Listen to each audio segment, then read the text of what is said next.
Katika historia ya mpira wa miguu kuna matukio mengi yanayokumbukwa kama mabao ya ajabu, ushindi wa kishujaa au vipaji vya kipekee, lakini kuna matukio machache sana yanobaki mioyoni mwa mashabiki kwa sababu ya ubinadamu, heshima, maadili ya kweli ya mchezo pamoja na hadhi inayopatiwa katika mchezo husika.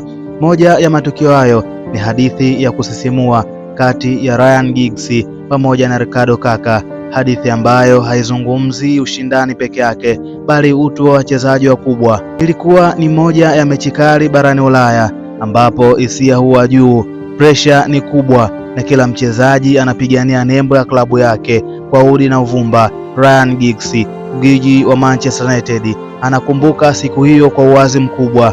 Katika harakati za mechi alimfanyia faulo Ricardo Kaka, nyota wa AC Milan, mchezaji aliyekuwa akijulikana kwa utulivu, nidhamu na kipaji cha hali ya juu. Lakini siku hiyo mambo hayakwenda kama kawaida. Kaka aliyekuwa amechochewa na makali ya mchezo alimshika Giggs koo. Sekunde chache za msuguano zilitosha kuwasha moto uwanjani. Wachezaji wakaingilia kati, waamuzi wakajaribu kutuliza hali na mechi ikaendelea, lakini hisia za tukio hilo zilibaki ndani ya mioyo ya wahusika hawa wawili. Mara nyingi ugomvi uwanjani huishia uwanjani pale filimbi ya mwisho inapolia, lakini kwa Giggs siku hiyo haikuishia hapo. Alipokuwa akielekea nje baada ya mechi, alikutana na tukio lisilotarajiwa kabisa. Kaka alikuwa amemsubiri, lakini hakuwa peke yake. Pembeni yake alisimama Gennaro Gattuso, mchezaji aliyekuwa akijulikana kwa ukali wake na roho ya kivita. Kwa mtu yeyote, hali hiyo ingeweza kuonekana kama mwanzo wa mgogoro mpya, lakini kilichofuata kilikuwa kinyume kabisa cha matarajio. Gattuso alimweleza Giggs kwamba Kaka alitaka kuomba msamaha, lakini hakuweza kuzungumza Kiingereza. Giggs kwa ukomavu wa hali ya juu alijibu kwa unyenyekevu. Hakukuwa na tatizo lolote na hakukuwa na chuki moyoni mwake. Baada ya Gattuso kutafsiri maneno hayo kwa Kaka, nyota huyo wa Brazil alifanya jambo lililowashangaza wengi. Alimkumbatia Giggs, akaomba msamaha kwa dhati. Hakukuwa na majivuno, hakukuwa na kisingizio, ni msamaha wa kweli kutoka moyoni.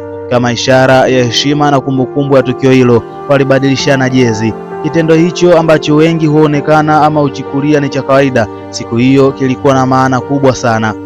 Ryan Giggs anakiri kuwa hataisahau siku hiyo kamwe, si kwa sababu ya faulo, ugomvi ama ushindani, bali kwa sababu ilimkumbusha kuwa mpira wa miguu ni zaidi ya kushinda au kupoteza. Ni kuhusu utu, maadili na kuheshimiana hata katika nyakati za ushindani mkali. Katika dunia ya leo ambapo migogoro ya uwanjani mara nyingi hujaa chuki, kejeli na vurugu, hadithi ya Giggs na Kaka inasimama kama mfano bora wa jinsi mchezo huu unavyopaswa kuchezwa kwa moyo, kwa heshima na kwa ubinadamu. Kaka aliendelea kukumbukwa kama mchezaji mwenye nidhamu, mshindi wa Ballon d'Or na mfano wa maadili mema. Giggs naye akaacha urithi mkubwa Manchester United, mchezaji aliyejitolea maisha yake yote kwa klabu moja. Lakini zaidi ya mafanikio hayo, hadithi hii imewaweka milele kama wanadamu wakubwa kabla ya kuwa wachezaji wakubwa. Kwa mashabiki wa soka, hii siyo hadithi ya zamani tu, ni somo lisilopitwa na wakati, somo linalotukumbusha kuwa hata kwenye mapambano makali zaidi, heshima na msamaha vinaweza kushinda kila kitu. Imeandikwa na Fresson Jr. na kusoma kwako nami The Real Abdul Farid Garincha.